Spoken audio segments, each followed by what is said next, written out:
ओम नमो भगवते वासुदेवाय. भक्ती, अहंकार आणि शाप. राजा चित्रकेतू वृत्रासूर कसा बनला? नमस्कार भाविक हो.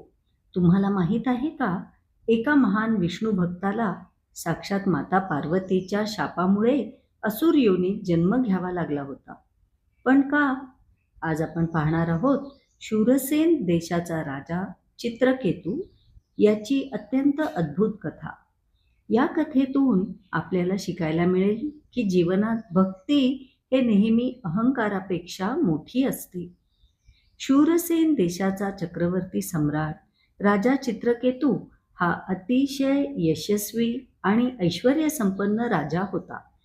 त्याला तब्बल 1 कोटी राण्या होत्या.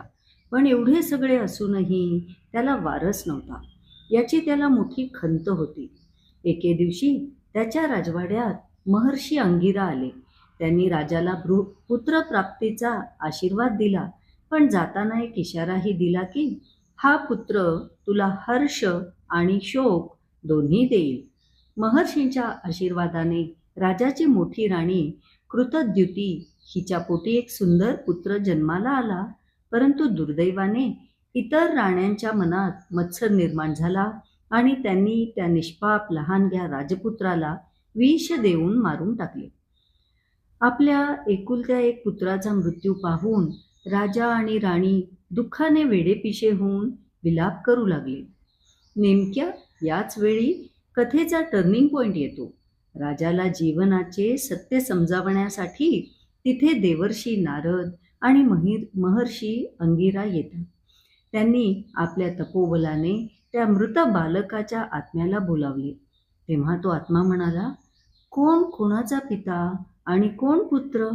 मी अनेक योनींमध्ये जन्म घेतला आहे.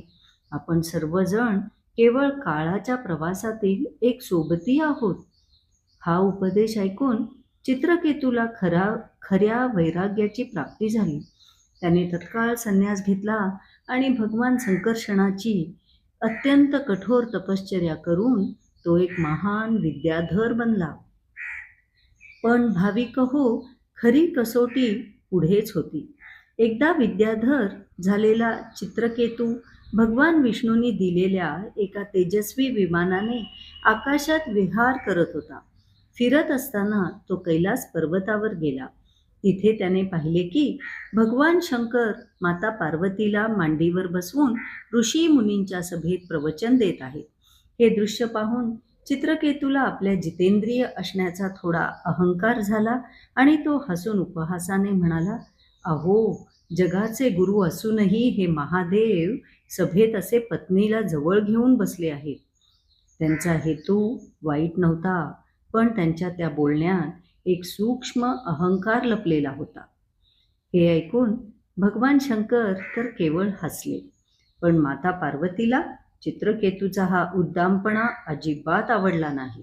त्या क्रोधाने म्हणाल्या, तू इतका ज्ञानी झाला आहेस की तुला आता साक्षात महादेवांना नियम शिकवण्याची गरज वाटते. तुझे हे ज्ञान तुला अहंकारी बनवत आहे. जा, मी तुला शाप देते की तू एका पापी दैत्य योनीत जन्म घेशील. पण मंडळी, भक्ताचे लक्षण आता पहा. पार्वती देवींचा तो भयंकर शाप ऐकून चित्रकेतू रागावला नाही किंवा त्याने प्रतिशापही दिला नाही. उलट तो विमानावरून शांतपणे खाली उतरला आणि त्याने हात जोडून माता पार्वतीची माफी मागत तो शाप हसत हसत स्वीकारला. तो नम्रपणे म्हणाला, माते, देव जे देतात ते माझ्याच कर्माचे फळ आहे. मी हा शाप आनंदाने स्वीकारतो. चित्रकेतूची ही नम्रता पाहून भगवान शंकर पार्वतीला एक अत्यंत महान दिव्य संदेश देतात. ते म्हणतात, हे देवी, पाहिलास विष्णू भक्तांचा प्रभाव? हा चित्रकेतू महान विष्णू भक्त आहे. तो या शापाला घाबरत नाही, कारण खऱ्या भक्तासाठी स्वर्ग, नरक आणि मोक्ष हे सर्व समानच असतात. आणि भाविक हो, याच शापाचा परिणाम असा झाला की पुढे जेव्हा त्वष्टा ऋषींनी इंद्राचा वध करण्यासाठी यज्ञ केला, तेव्हा त्या यज्ञाच्या अग्नीतून हाच चित्रकेतू साक्षात वृत्रासूर नावाचा महाभयंकर राक्षस म्हणून जन्माला आला. पण शरीराने राक्षस असला तरी मनाने तो अजूनही चित्रकेतूच होता, एक महान विष्णू भक्त. म्हणूनच युद्धभूमीवर साक्षात मृत्यू समोर उभा असतानाही तो डगमगला नाही. उलट त्याने देवांचा राजा इंद्रालाच तत्वज्ञान शिकवले आणि हसत हसत प्रभूंची आठवण करत मृत्यूला कवटाळले.